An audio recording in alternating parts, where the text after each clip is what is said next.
नारद जी कहते महाराज मैं इसी प्रश्न को ले विचरण करते करते बद्रीनाथ आया। परिणाम स्वरूप आप चारों भाइयों से मेरी मुलाकात हो गई। देखिए कैसी कथा वहीं से शुरू होकर वहीं फिर आ गई। परिणाम स्वरूप आप चारों भाइयों से फिर मेरी मुलाकात हो गई। अब मैं आपसे भी वही प्रश्न करता हूं कि सत्कर्म क्या है। सनकादिकों ने कहा अरे नारद जी बस इतनी छोटी सी बात, आप इस छोटी सी बात के लिए इतने व्याकुल हो रहे हैं। अरे महाराज छोटी सी बात नहीं, पूरा घूम डाला, कोई बता नहीं पाया सत्कर्म क्या है, आप बताइए। सनकादिकों ने कहा नारद जी अखिल ब्रह्मांड में सबसे बड़ा सत्कर्म एक ही है क्या, श्रीमद् भागवतालापः सतुगीतः शुकादिभिः। श्रीमद् भागवत महापुराण से बढ़कर दूसरा कोई सत्कर्म ही नहीं है। नारद जी कहे आपकी बात मुझे जम नहीं रही, क्यों?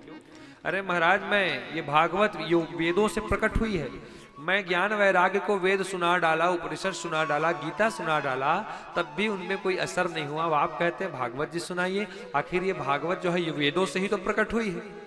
जब मैं वेद को ही सुनाया तो कुछ नहीं हुआ, तो इसको सुनाने से क्या होगा? सनकादिकों ने कहा ये बताइए नारद जी आम खाए हैं? कहा खाया हूं। कोई व्यक्ति आम खा ले और आम खाने के बाद कहे रे भैया ये आमा हाथ का मीठेगा तो खर पेड़ कत का मीठो है, खाक देख मुंह नहीं छोड़ा जहद कहीं। आम ही मीठा है दामोदर भैया, वृक्ष मीठा नहीं है कोई। अब देखिए यद्यपि वो आम वृक्ष, उस आम के पेड़ पर ही वो आम लगा है, लेकिन मिठास किस में है?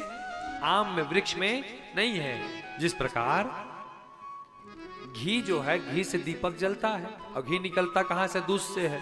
अब घी खत्म हो गया तो कहूं कोनो कह ले ना महाराज अब दूधे मल तो घी निकलते, दूधे में बार लेथन, बार के देख ले बुझा जाए, नहीं बुझा जाएगा, बुझ जाएगा दिया। अब देखिए वो घी निकलता दूध से ही है, लेकिन दूध से दीपक जलेगा क्या? नहीं।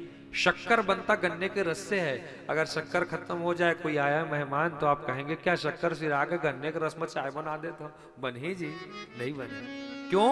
अब देखिए वो शक्कर निकला गन्ने के रस से ही है, लेकिन जो कार्य शक्कर करेगा वो गन्ने का रस नहीं कर सकता। भले वहीं से निकला तो क्या हुआ? जो कार्य घी करेगा वो दूध नहीं कर सकता।